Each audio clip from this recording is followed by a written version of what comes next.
This is my second time attempting to film this video. I filmed it a couple days ago. Got through a 35-minute long recording, and yeah, the iMovie decided not to save it. So I kind of just got angry and shut my computer and said I'm not doing it for a while. But this is my late video for my pickups for June of 2020. I actually have more Blu-rays than I have a couple more Blu-rays than the last time when I tried to film this, because I picked up a couple more. I did it pretty much like right at the end of the month, so actually it wasn't a few days ago. But I have a couple additional ones, so this is a little bit thicker, but I also have two other things I'm going to show off. I had one thing in the other video that I can't show you because I lent it to someone already because I beat it, but I bought Last of Us Part 2, the collector's edition, or no, special edition. I didn't spend $220 fucking dollars. But short discussion about that. I think the game's pretty damn good. Not as good as the first game. I have some minor issues with it, but it definitely doesn't deserve the hate that it's getting. And yeah, I definitely recommend, if you're gonna get into the discourse about this game, please just play it first. Don't read the leaks on Reddit. Just play the game. Even Redbox it. Just at least play it first, because I see a lot of people bitching about the game, saying things happen in the game that don't happen in the game. So just play the game, please, or at least watch the actual cutscenes, or a walkthrough or something. So first, I'm actually gonna start with the other two things I got. I picked up some vinyl this past month. The first one I picked up was wow, this is really glossy. The Guest. This is a Mondo Steel Mondo Steelbook. Yeah, it's not a Mondo Steelbook, but it's a Mondo vinyl. I haven't talked about this film before. I love The Guest. I think The Guest is a fantastic film. It's the one that, to me, it's like, yeah, Wingard made that Death Note movie, which I admittedly did not watch, but I heard nothing but bad things about. And everyone's like, oh, Adam Wingard's a fucking hack. No, he's not. This and Your Next is proof that that man has talent. And I'm super excited to see what he does with King Kong vs. Godzilla. And whatever else he does, man. He just does. He put out two great genre films in a row. So I definitely think that people are judging him based purely off of oh, my light went out. Based purely off of Death Note. I think that's wrong. And my second one was the Halloween 4 vinyl. I wanted this so bad. I've wanted it since it released. Oh, I'm losing something out the side. I've wanted this since it released. Halloween 4 is now my second favorite sequel, because I actually adore Halloween 2018. But this was my favorite sequel for the longest time. Easily of the original franchise, this is the best sequel. Also, great score. Alan Howarth kicked ass on this score. I might actually endeavor to get the rest of these, because the presentation on these is fantastic. You know, you saw the inner artwork. There's also a card with some art on it, and then the actual record itself is a piece of art, in my opinion. It's red and white, bloody, and has the clown mask that Jamie wears. This is just amazing. I love this so much. You know, like, I don't particularly love the scores. Actually, you know what? No, I'm not even gonna go there. The scores for Halloween 5 and 6 are not bad. Actually, 6 is pretty solid. 5's the only thing that I don't like about it is the goofy ass cop music. That's really it. The score's fine otherwise. But I think that Halloween 4 has one of the best scores in the franchise, purely based off how amazing that opening is, with those just amazing ambiance-y, just creepy music over those beautiful shots of the farms. Fantastic. Love it. But yeah, I'm so glad to have both of those. I just need to get a record player, because I have those. I have the vinyl for Venom is like the Barnes & Noble Picture Edition. Not the best score in the world, but the actual picture vinyl is really good looking. Also, Far From Home, also not the best score, but beautiful looking vinyl. And my buddy also got me the score for Suspiria, the remake, which is a fantastic looking vinyl and a great score. So I just want to listen to all these already. So now I'm gonna move on to the Blu-rays. It's gonna be really weird because there's a couple of new ones in here, so I'm not gonna be retreading as much ground as I thought. But I've seen just about as many of them as I did when I first filmed this video. To Catch a Thief. I had never seen this. Cary Grant, a little background on me. Cary Grant's one of my favorite actors. And I've been going through his filmography lately. And Hitchcock is obviously a master, possibly the greatest director ever to have lived. That's not a hot take, obviously. This movie's great. It is lesser Hitchcock. But even then, like, lesser Hitchcock is still pretty fucking good. Even I'm not like wild about The Birds, which The Birds is the worst Hitchcock film I've seen so far. But To Catch a Thief is really good. It's breezy. It almost doesn't feel like a Hitchcock film a lot of the time. It feels there's a lot of romantic comedy in it. And it's less tense, even though it is to a degree a thriller. But I usually think of, when I was watching this, I thought more about how beautiful the movie is visually and how great the chemistry between Grant and Kelly is, Grace Kelly. But I thought less about the suspense, which I guess for a movie that is a thriller, is kind of an issue, I guess. It's not major. It definitely didn't hurt the movie that much. I think this movie's fantastic overall. But yeah, definitely recommend this. I had to go on eBay to hunt this down because I think this is out of print because they just put out that new Paramount Classics line or whatever, which look fantastic. Like the actual presentation on the packaging looks great, but I've heard that the actual transfer for this movie specifically sucks. I heard that it's DNR'd the shit, and this is much better. And honestly, I can't be stunned because this is a fucking amazing Blu-ray transfer. The amount of detail on display in this, and the vividness of the colors, it's beautiful. It's absolutely stunning. So if you can, I got this for pretty cheap. I think I paid maybe like $12 for it. Go on eBay and look for this one, because I'm not picking up that other one. This is too good. The only way I'm gonna pick this up again is if they put out a 4K, which I don't think they're going to anyways. My next one. This is one I saw a long time ago. And by a long time ago, I think it'd be like 2 years ago. It's Sleepaway Camp. This, I didn't realize, like, this isn't the first time this has happened, but this was on sale for mega cheap. This was $10. And this is a Criterion collection. This is definitely not a Criterion movie. This is a Scream Factory film. And those are usually around like $20. This is a bit of a lesser release as far as just how much is on it as far as features are concerned. But everything looks good. Like all the transfer itself looks great. Better than I think this movie probably has any right to look. The movie itself, I haven't seen it since the first time I saw it, which was like I said, probably like 2 years ago.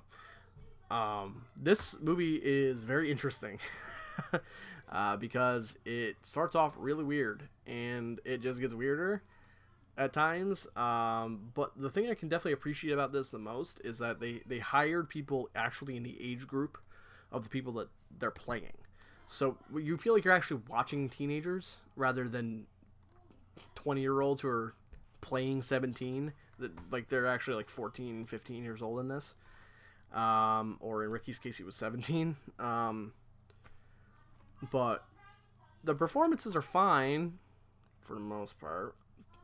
And when I say that, I mean specifically there was a cat hair in my mouth. Specifically, the aunt, the aunt character is interesting. I'm not gonna badmouth her. She's very over the top, but it's almost charming. Yeah, this movie's dope. It has one of the craziest endings I think I've ever seen in any film ever. It is. It's the kind of climax that you can't forget because it's. And I'm not gonna spoil it because there's a lot of people who haven't seen this. Like I asked my friend to watch it last year, maybe a year before, and they had never heard anything about it, and I could not talk to them about it until they watched it, and they were like, "What the fuck?" Because the ending of this is crazy. The final shot in particular, crazy.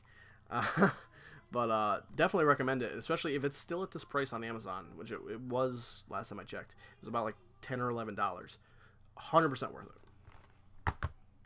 I mean, it's a Scream Factory release. It's always going to be worth it. Okay, so the next one I got here is Dillinger. I picked this up during the NVD. They had a going out of print sale for Arrow Video.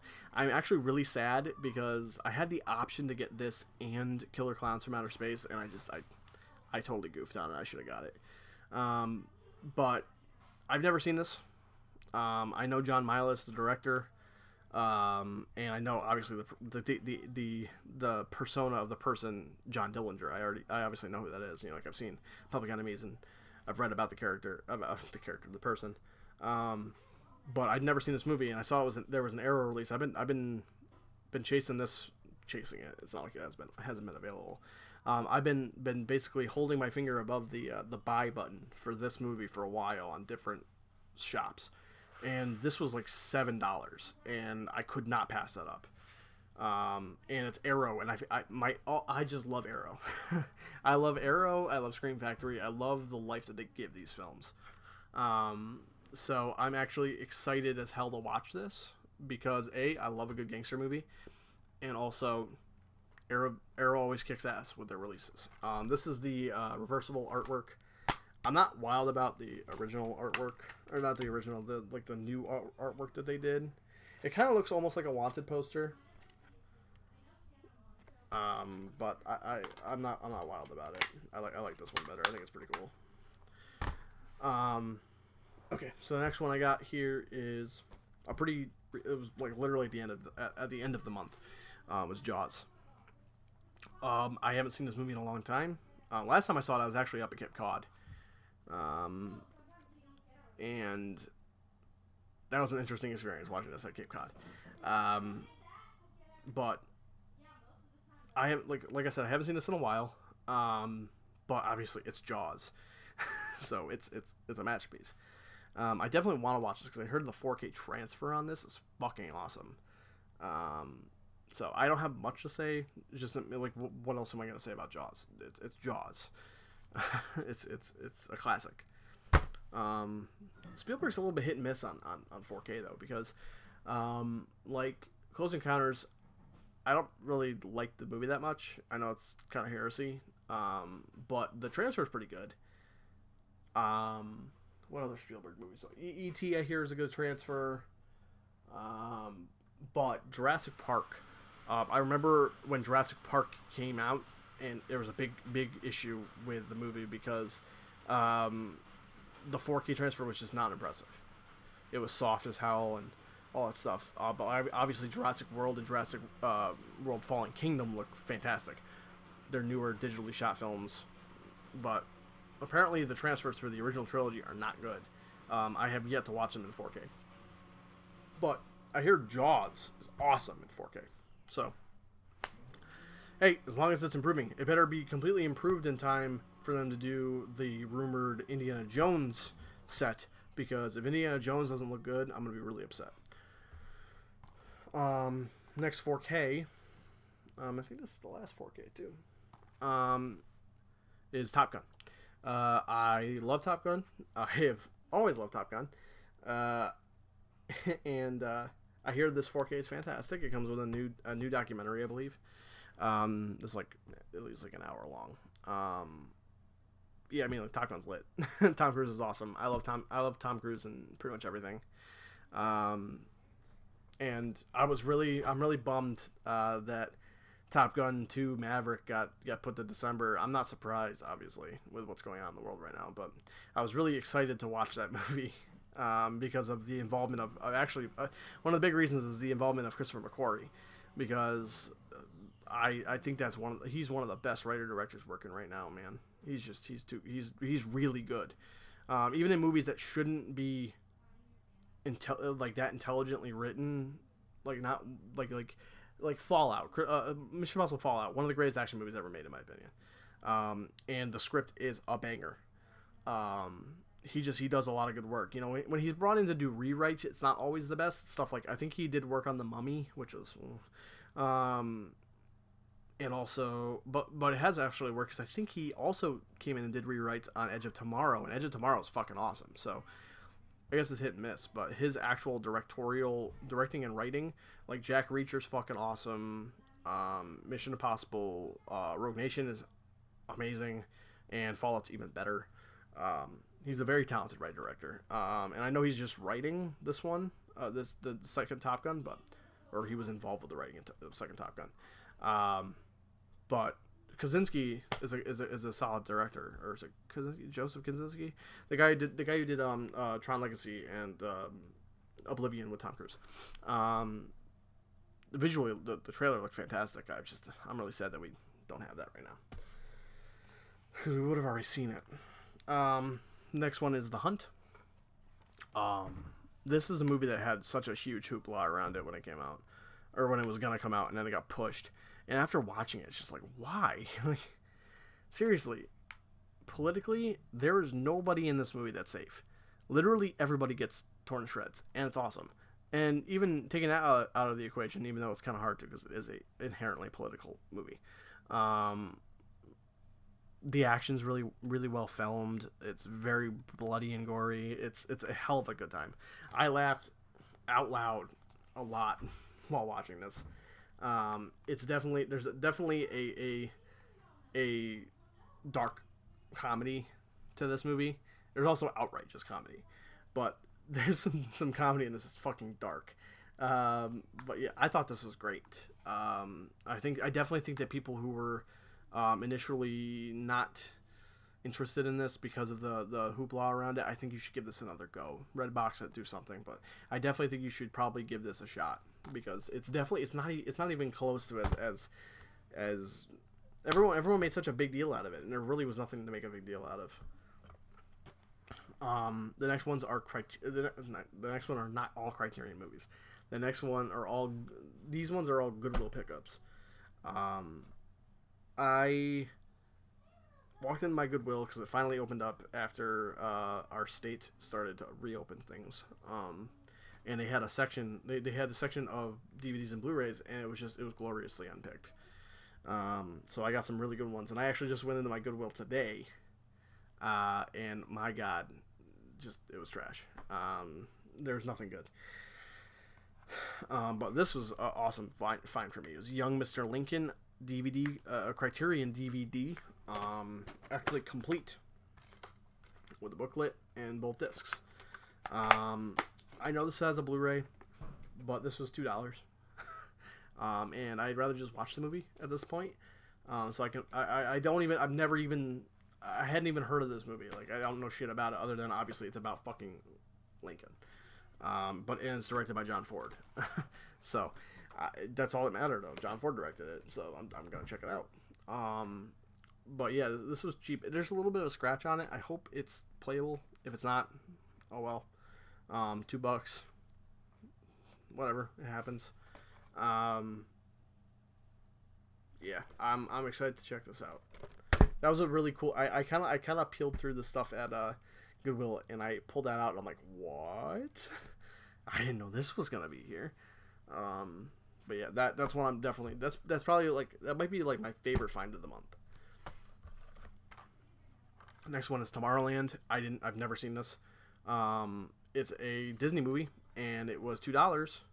And Disney movies are always expensive, which is a big reason why I never watched this. And I think on Disney Plus, this isn't going to be on there for a while. So I was like, fuck it, $2. If I don't like it, whatever. But it's got George Clooney. I like George Clooney. And I like Brad Bird. So I'm going to check it out. I hope it's good. I really hope it's good. Next one is Terminator Salvation, the director's cut. I've only seen the theatrical cut of this movie. I really don't know what's different about this between the two versions of the film. I doubt it's that much better or worse. This is a movie that makes me sad because I've always wanted them to make a true future war Terminator film, and obviously that's what this is. But it's disappointing because the screenplay just doesn't support this movie at all, and McGee's just not that strong of a director. But I haven't seen it in a long time. I'll give it another go. Maybe I'll feel differently about it. My next one is Michael Clayton. I don't know much about this movie other than the fact that Dan Gilroy directed it.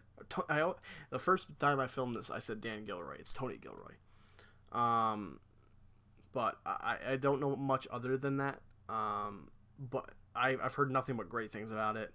And I've heard that Clooney's fantastic. And the script's great. So I've been wanting to watch this for a while. And $2, fuck yeah, I'll buy it.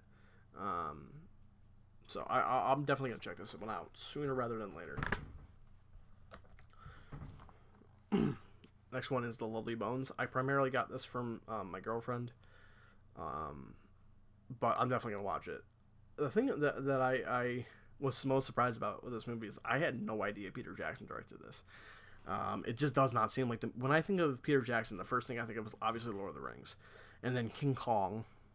And then Hobbit trilogy, which I try not to think about.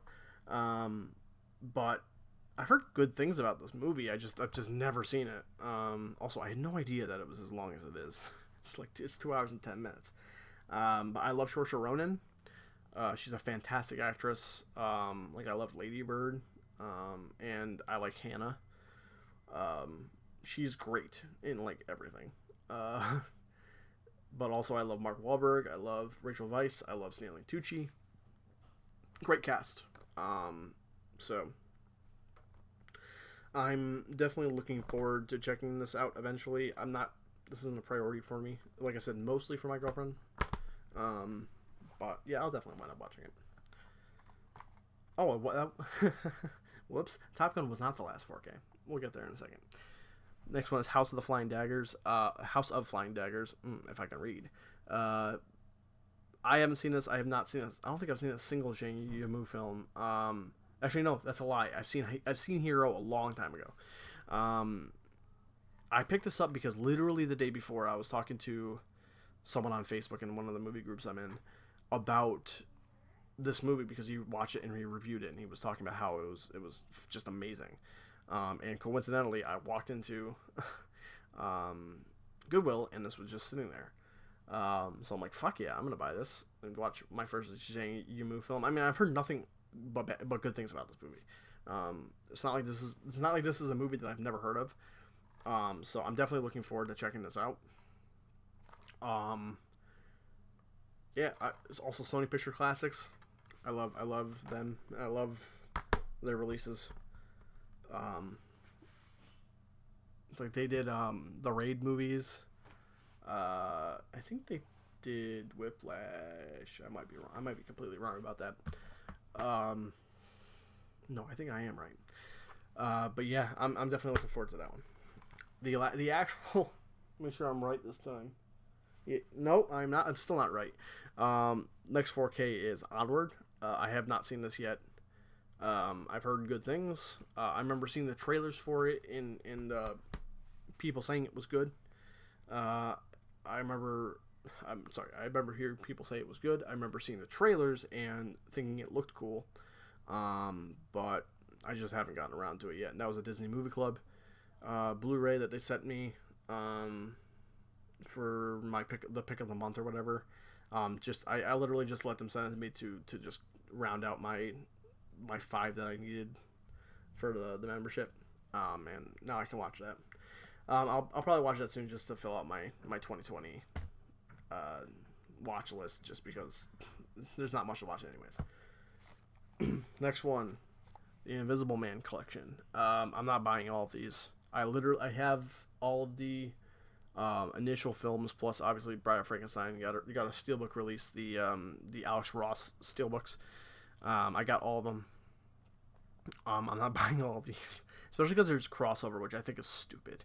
That's such a stupid thing. And I get like some people might just want to buy one of these sets and get some of them, but just like it's just kind of irritating, especially because I know there's a box set of all of these Legacy collections, and there's no alterations. It's all the same. So basically, you get the same movie multiple times in the box set. That's dumb. But anyways, I literally wanted this just because Invisible Agent is in this, and I just love the concept of the Invisible Man and a like an espionage film. That just sounds super cool. Also, Invisible Man Returns. I think if I remember correctly, in Invisible Man Returns, it's Vincent Price. I might be wrong. I might be completely wrong. I don't remember. That might be Invisible Man's Revenge. I don't remember, but I'm gonna want to watch all of these eventually.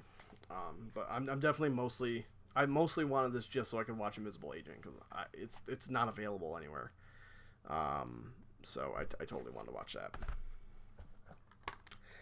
Next one, Fruitvale Station, the movie that, for me at least, catapulted Ryan Coogler. Or this might have been his first movie. I'm not sure. But as soon as I saw the trailer for this, I knew I had to see it when the movie was coming out. And it didn't disappoint me. This movie's fantastic. For a while, it was one of my favorite films. I haven't seen it in so long. That might be something that is upheld by a rewatch. But I just remember how heartbreaking this movie is. And I remember all of the acting is on point. The direction's fantastic. The finale is so heartbreaking. And Michael B. Jordan just fucking crushes it in this movie. I remember that. And him going on to be fantastic in Creed and be Killmonger in the MCU, one of the best MCU villains. It doesn't stun me because he's so fucking good here. And this was after Chronicle, and Chronicle was fantastic. He was great in it.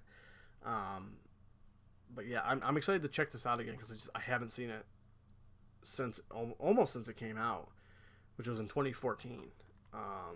So I definitely something that I'm looking forward to revisiting. Okay, the next one is The Strangers Pray at Night. I literally only got this because it was $5, and I wanted to watch it. And I have the first film on the Scream Factory Blu-ray, and I'm like, okay, well, I'm just gonna buy the Blu-ray, and hope it's fun at least. I hear from people. Some people went and saw this and they said it was trash, and then some other people went and saw it and said it was really good and underrated, and that it was worth it just for the pool scene, which I hear is fantastic. So I'm definitely gonna check it out. Might review it. We'll see. But I just remember hearing such varied things about the movie. And there's an unrated version of it. I don't know if that's better. I don't know if it's worse. I don't know which one I'm going to watch first. But yeah, I'm $5. Whatever. I'll try it. My next one, and is the last Scream Factory. So I think, actually, there's only two of them. Is Day of the Dead. This movie I watched for the first time this year. My God. I've seen the first 3 Dead films now. I know there's a couple more after this. I've seen all the first 3, the main Dead trilogy. And that is my favorite. Day of the Dead's my favorite. Just everything about that movie is just fantastic. The acting is great. I like the characters a lot. Rhodes is a great villain. Bud, the zombie, is pretty cool. The gore effects are they're a landmark. To me, that might be some of the best practical gore effects I've ever seen. Even better than Dawn of the Dead's, which, advancements in technology and technique and all that stuff. But he just, Savini outdid himself. There's one particular kill in the movie that just had me shrieking. I just being like, oh my God, that's absolutely insane. When they rip the guy's head off and his vocal cords stretch and he screeches. That got me really good. Like, it really shocked me. Because I just was not expecting it. And like, it's not like it's the first time I've heard about that. Like, I've watched reviews, and people talked about that kill specifically because it's a big point of conversation with the film, and it still got me, and it still floored me. I want to rewatch this so badly. It's just like I have so many other things I need to watch. I want to rewatch Day of the Dead so bad, but this Blu-ray is worth the pickup for the fact that obviously the movie's fantastic. You should pick it up for that. But also there is a documentary on it, World's End: The Legacy of Dawn of the Dead. And it is an hour and a half long. It's a long documentary. It's a full-on feature-length documentary. And it's fucking... I have to assume... I haven't watched all of it, but it's got to be exhaustive. And I know that, like, Dawn of the Dead has one of those that they actually sold separately. Same with Night of the Living Dead. But yeah, I saw that on there and I'm like, yeah, I'm fucking buying that. Like, it's got, not only does it have a great film, but it's got a feature-length documentary. You're goddamn right I'm buying that. The next one is Secret Window. I picked this up because I watched Chris Stuckman's review of the fucking Kevin Bacon movie that just came out. You Should Have Left, I think is what it's called. Directed and written by David Koepp, same writer, director. And I saw Secret Window as a kid, and I remember it scaring the hell out of me as a child. I was admittedly probably too young to be watching Secret Window at the time, but I remember it being a good film. But it was just I was young and I probably shouldn't have watched it. But I heard the new one's just so disappointing. But this movie, he brought it up and he was like, yeah, Secret Window is like a really cool little thriller. And I'm like, you know what? You're right. It was. So I picked up the Blu-ray. I want to rewatch it. That's one I haven't seen in so long. Over 10 years, probably. This is the final 4K. VFW. I have actually watched this. When I first filmed this, I hadn't seen this yet. And let me tell you what. This is pretty good. There's some parts of it that's a little bit amateurish from certain filmmaking techniques, although at the same time some of it also has to do with, I'm sure, a very low budget that definitely comes across in the actual visuals, because it's a very, very gritty film from a visual perspective. Lots of grain.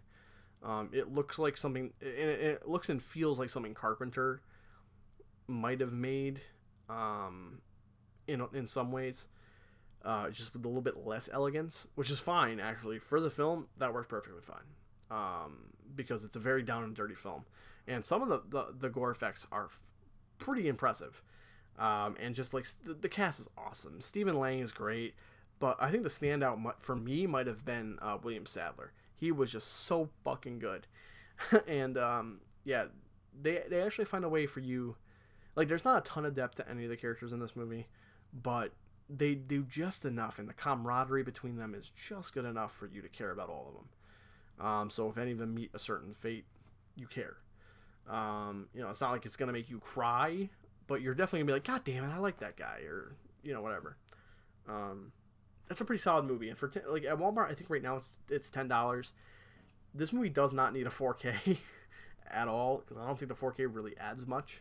Although maybe the reds and the blues, like there's a lot of it that's bathed in this you really think of Carpenter, bathed in these certain colors, and I'm sure the HDR helps out with that a little bit, even if this even has HDR, because they definitely don't talk about the HDR at all.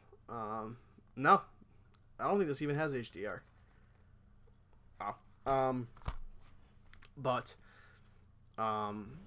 Yeah, this does not need 4K, but for $10, why not? It probably looks, I haven't seen what the Blu-ray looks like. I'm sure it probably looks marginally better.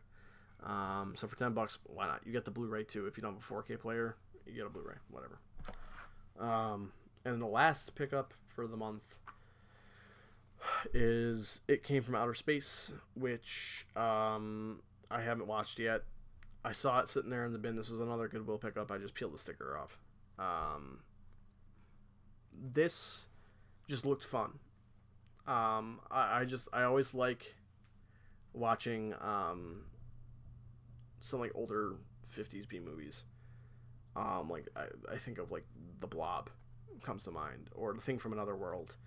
I just like had a blast with those two movies, and I know this is probably not like on the same level as those, but fuck it, like it was $2, and it might be a hoot. Who knows? It says it comes with 3D and 2D versions. I don't have a 3D player, don't care. I also don't like 3D anyways, so I'm just gonna watch it in 2D. But I'm actually really looking forward to watching this, just because it might be fun to just curl up in bed and watch a fucking 50s B movie, man. And it'll prime me for this week when the Criterion for War of the Worlds comes out, which I'm definitely picking up when the sale starts on the 10th. Yeah, I don't know. I'm just, it's just cool, man. It came from outer space, man. It's cool. So yeah, that's all I picked up this month. I got to just about as much time as I spent the first time, and I even had added purchases. That's pretty impressive. All right, so I already have 3 pickups for July's video, which, you know, at the end of July I'll hopefully put that out. But yeah, so what did you guys pick up throughout the month? Let me know in the comments below. And until then, everybody stay nerdy.